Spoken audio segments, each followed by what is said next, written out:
Hey guys, BigBigFlo here, and today we are talking about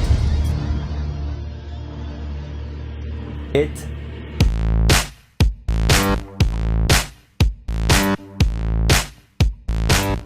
The story takes place in Derry in 1989. The town is somehow haunted, but a bunch of kids want to find out the truth about this evil clown who's terrorizing them.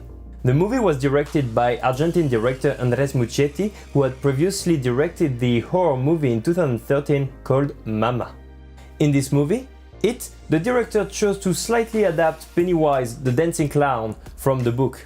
My approach to Pennywise was, on one hand, I wanted to stay true to the essence of the character, but at the same time make it an edgier character that is basically unpredictable and people won't expect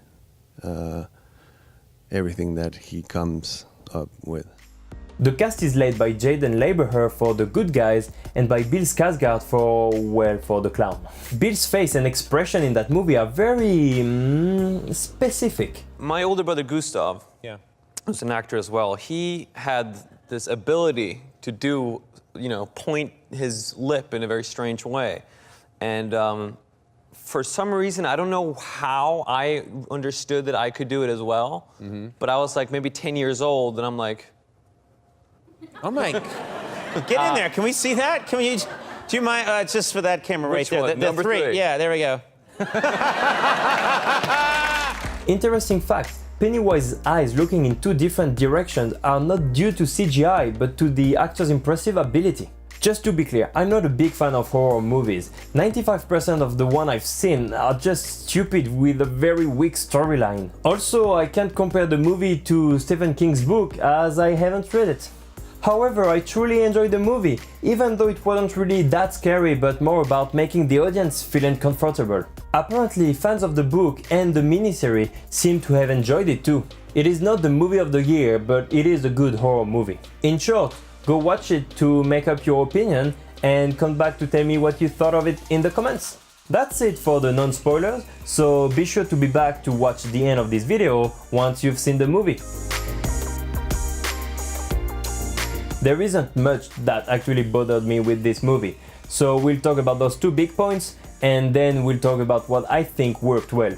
The movie doesn't really start until they all start sharing their stories with each other, and it's like 1 hour in the movie. Until that point, we don't know who we are following, where the movie is going, what's their goal. It's messy. From the start, the movie uses cheap ways to try to scare you when it doesn't actually need it. It would almost feel like the filmmakers think that loud sound equals scary. I will not explain why this is wrong, as people have done it before me, but I will link in the description to those videos, and I strongly advise you to go watch them because they are just super interesting. And now, here is why I think the movie worked. A fantastic cast, every performance was on point. Interesting fact, to have that real friendship feeling between the kids, the actors spent 3 weeks together bonding and playing before the shoot. One of the things that I wanted to do in the novel, in all of my novels, is to create characters who are fundamentally decent, by and large. And that way, you don't want them to be spam in a cabin. You don't want them wiped out. You want them to live and you want them to win. And I think that translates to the film. That's one of the reasons I really like this movie. A bad guy well worked out. As it's often said, a movie is only as good as its villain. And in that case, it's true. Bill Skarsgard brings to this movie what Heath Ledger brought to The Dark Knight. how dare you? I know, don't worry, The Dark Knight is still much better. I was staying in this house and there was 4 people in the house and I felt sort of really self-conscious about practicing a clown laugh with around the people. Sure. But I get in the car, and when you're in the car, you get into this like safe bubble of being in your own car, in clown face, and I'm like, here it is. And I just started, with the laugh. in the car. Driving through Hollywood in clown face, laughing like a maniac. The music was just the way it is supposed to be for that genre. No more, no less. It was really well shot and extremely well lit, But what makes it stand out from the other horror movies, to me, it's its camera work. It makes you feel uncomfortable, breaking the rules of physics, making Pennywise's action unpredictable.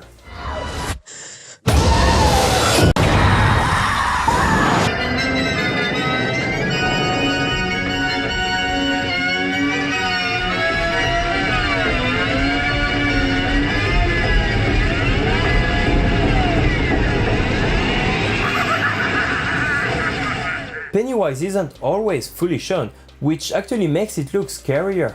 This oppressing feeling was well balanced with some relaxed and fun times in the second part of the movie.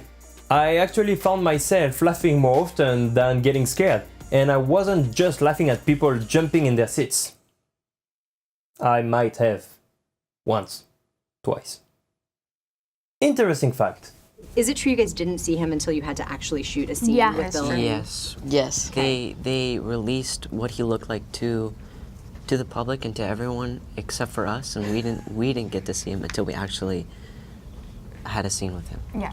And so to make the reaction very realistic. Right, so what we're seeing on film is legit your reaction that you had? Oh, yeah. Yep. Yes. Okay. Question time. Why were the adults also freaking weird and evil? Apparently a deleted scene of Stan at his bar mitzvah, where he blames all of the adults for the disappearing and murders, would show how corrupted they became due to the curse on Derry. Well, it would have been nice to see it for our understanding then. Why did they have to wait for so long to talk to each other, or didn't even talk to the police? Seriously, why did they make it look like cleaning the blood of the bathroom was fun? Cleaning is never fun. If they just understood that they were stronger together, why is it only 3 of them going into the house? When they are the most scared in the story, that's when they decide to separate and go their own way? To be alone? Really? So Bill keeps insisting on how important it is to remain together, and yet just go running after his little brother when he gets a chance. Nice, Bill. Nice. Saved by a kiss. Oh, how romantic. The story takes place in 1989, right? And the curse happens every 27 years, so if I do the math, it's 2016. Shame the second movie won't be out before 2019. You're 3 years late, mate. And to finish, I found this cool. This is one kid, Jack Racer plays Eddie in the movie, and it was my first day of shooting, and the scene I walk out and I approach him, and it's a really intense scene, and I'm sort of right in his face, and I'm drooling all over him, and he's crying, and we sort of block it briefly without doing really emotion into it, and then they yell action, and I do it, and I'm doing this clown thing, and I'm screaming, and I'm like, because part of Pennywise is that he hates the kids, and it's so much anger. And Most clowns do, yeah. That's and then I approach him, and I scream in his face, and we're doing the scene, and he's crying and gagging and doing this whole thing, and I'm like, back the back of my head as we're shooting it, I'm like, oh my God, I'm traumatizing this child. Yeah. Like, what am I doing? You know? And then they say, they yell cut, and I go, like, are you okay, Jack? He goes, love what you're doing. I love what you're doing with the character. I love what you're doing with the character. Alright guys, thanks for watching. Please let me know what you thought of the movie in the comment sections, and remember to subscribe, and I will see you around. See ya!